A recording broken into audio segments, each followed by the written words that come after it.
ये भूतिया चिड़िया अपने घर के पास में आग जलाकर जादुई पेप्सी बना रही थी और फिर वो इस जादुई पेप्सी को जंगल की चिड़ियों को पिलाकर बेहोश कर देती है और फिर उनके साथ सुहागरात मनाकर उन्हें गर्भवती कर देती है। और आज भूतिया चिड़िया जंगल की सबसे सुंदर टोनी चिड़िया के घर जाकर उसे ये जादुई पेप्सी पिलाकर उसके साथ सुहागरात मनाना चाहती थी।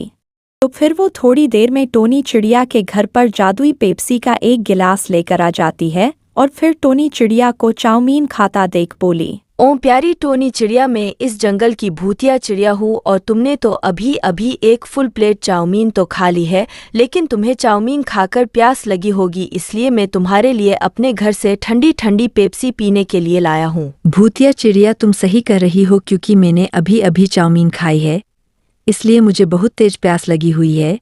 और तुम मेरे लिए ठंडी ठंडी पेप्सी लाए हो, इसलिए अब तुम मुझे जल्दी से पेप्सी पीने के लिए दे दो क्योंकि मुझे पेप्सी पीना बहुत पसंद तो है। फिर भूतिया चिड़िया टोनी चिड़िया को बड़े खुशी खुशी पेप्सी पीने के लिए दे देती है और फिर टोनी चिड़िया को पता नहीं था कि ये जादुई पेप्सी है, तो फिर वो बड़े मज़े से पेप्सी को जल्दी जल्दी पीने लगती है।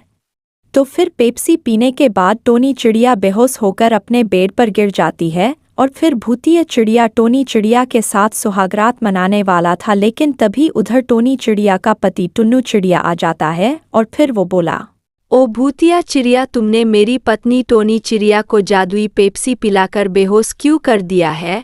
और अब तुम जल्दी से मेरी पत्नी को ठीक कर दो और फिर मेरे घर से जल्दी से भाग जाओ, नहीं तो मैं तुम्हें बहुत मारूंगा। ओ टुन्नू चिड़िया के पति, मैं इस जंगल की सबसे शक्तिशाली भूतिया चिड़िया हूँ और मैंने अभी तक 100 चिड़ियों के साथ सुहागरात मना ली है और अब आज मैं तुम्हारी पत्नी टोनी चिड़िया के साथ सुहागरात मनाऊंगी और अब तुम यहाँ से भाग जाओ, नहीं तो मैं तुम्हें जादुई पिंजरे में कैद कर दूंगी।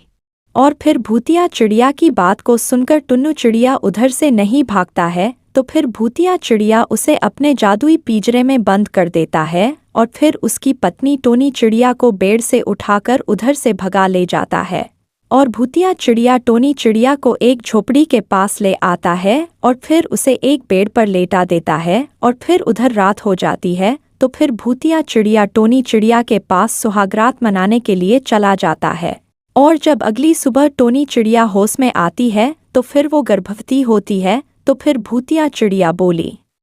ओ टोनी चिड़िया, कल रात जब तुम बेहोश थी तो फिर हम दोनों ने बड़े मज़े से सुहागरात मनाई और फिर मैंने तुम्हें गर्भवती भी कर दिया है, इसलिए अब तुम हमेशा ही मेरे साथ रहोगी और मेरे सुंदर से बच्चे को जन्म दोगी और अब तुम्हें इधर कोई भी बचाने के लिए नहीं आएगा। लेकिन इधर टुन्नू चिड़िया मदद मांगने के लिए काला कौआ के पास उड़ते उड़ते आ जाता है और फिर बोला, ओ काला कौआ, मेरा नाम टुन्नू चिड़िया है और कल मेरे घर पर एक भूतिया चिड़िया आई थी और उनसे मेरी पत्नी टोनी चिड़िया को बेहोशी की दवा पिला दी थी और फिर वो उसे बेहोश करके अपने साथ ले गया और अब वो उसके साथ सुहागरात मनाना चाहता है, इसलिए अब आप मेरी पत्नी को बचा लो काला कौआ। ओ टुन्नू चिड़िया, अब तुम्हें टेंशन लेने की कोई भी ज़रूरत नहीं है क्योंकि अब मैं खुद उस भूतिया चिड़िया के पास जाऊंगी और फिर उसे बहुत मारूंगी और फिर तुम्हारी पत्नी टोनी चिड़िया को उसकी कैद से आज़ाद कर दूंगी।